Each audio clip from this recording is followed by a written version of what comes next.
predestination, that is a term that a lot of us are used to.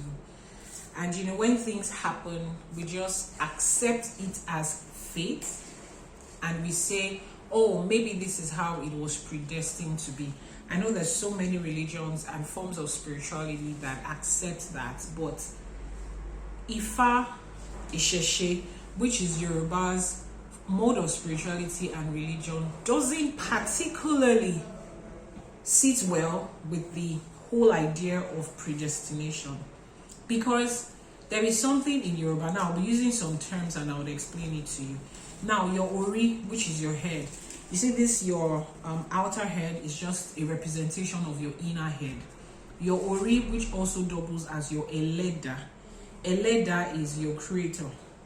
Now we understand the fact that Eledumare, God, the divine, the supreme being, created the heaven and earth and all that is in it. So why does Yoruba say Eledumare is the creator of the heaven and earth? You know, and then they also say your Ori is your ЭЛΕ DÀÁ, which is your creator, because this is how it is.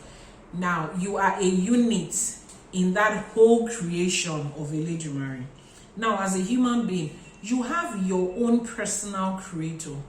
Think about it as a company that has so many products, and then you say, oh, the company XYZ produces 1,000 different things, but for every item, let's take for instance these glasses, there is a particular person that designed these glasses, that put everything about it together. So when the company has issues with these particular glasses, then they know they are going to call on Mr. James. So Mr. James is the creator of this thing, but Mr. James is under the XYZ company that produces that glasses alongside 999 other things. Now that is how your ЭЛΕ DÀÁ is. So your ЭЛΕ DΑÁ is the one that created you and this path that you are going on in life. So that is why we make reference a lot to our Ori, our ЭLẹ́ DAÁ. That's why Yoruba will say Orí la babo kato borisha, meaning that it is this your head that you are supposed to pay attention to before other Orishas, because this is your first Orisha and the most important one. Now, Yoruba traditional worship in Ifá learning also stresses the fact that Ọwọ́ ẹni báyìí la fi ń tún orí ẹni ṣe, meaning that with your hands, this your hands, you can rebuild and remold your Ori, which is your destiny. You see that path that has been created for you by your Ori and your ЭЛẹ́ DAÁ. You can work with your Ori, with your ЭLẹ́ DAÁ, to rewrite certain things. I need you to understand why predestination is not absolutely accepted. Predestination tells you that this thing is going to happen whichever way. It really doesn't matter what you do to influence it. I mean, it's what it is. It's going to happen. We keep trying our best to make sure that we walk in the path of predestination. But where do you put the fact that other people's choices and decision can affect that thing that has been predestined for you? Are you also supposed to just accept the consequences of choices made by other people and you say, you know what, it is destiny, it is faith? No, that is where Ifá differs. That is where Isese and Yoruba traditional worship differs. So we know that there has been a destiny that was created by your Ori and your ЭЛẹ́ DAÁ long before you came to this side of earth. But we also acknowledge that choices from other people can affect or influence this or delay it in one way or the other. So it now becomes your responsibility, my responsibility, to use my hands, which is me, this me, to rewrite, to change, to adjust, to, put things in order here and there, so as to align back with that path that has been destined for you. So as much as we know that predestination exists, Orí and ΕΛẹ́ DAÁ has created something for you, we also know that you have a part to play to make sure that if there's any strong wind that blows it here, I have this. This thing has been predestined to stand in this part.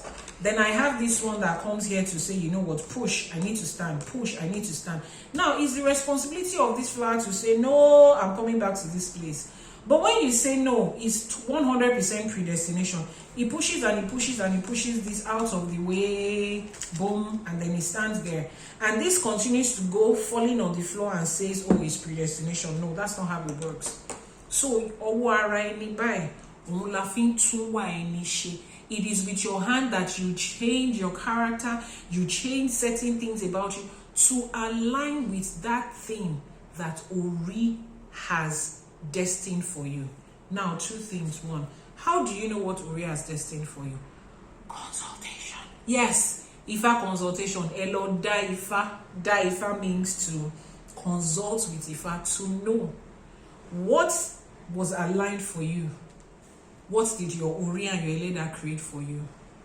Generally and specifically on certain things. That's the first thing. Secondly, how do I help to put myself back into the path that has been destined for me? Consultation again. Yes. During the Ifá consultation, you are told to do this. Ifá gives you instruction. Ifá gives you remedy on how to rewrite certain things. Certain people, priests and priestesses, have been given knowledge of spirituality and herbalism to help you. That is where the product, the spiritual work, your appeasement, your sacrifice, your etitu, and your ebo, that is where they come in. That is what they are used for. And that is why they are constantly important in Ifá, in your everyday life. Is that okay? A lot of people will come to say, oh, every time we do a consultation, there's always able, there's always etitu, and one thing or the other to do. There's a prayer we pray as Yoruba traditionalists. We say, meaning that God forbid that we have an Ifá consultation that does not have etitu and able, sacrifices and appeasement attached to it. That means Ifá is no longer speaking to you. Ifá has become blank. May we never be in that situation. So yes, the appeasement, the sacrifices, the etitu, the ebo, the spiritual work, spiritual product is a constant part of your life. Is constant. I'm not the one that made it like that. It's constant because you see all these things hitting you here and there, trying to push you out of your path, trying to take away what has been destined for you, trying to confuse you, and all those other things. Those are the things that helps you take it away. Those are the things that helps you align back to the path that has been predestined for you. So I hope I've been able to answer your question about predestination as regards Isese. Let's take the next question.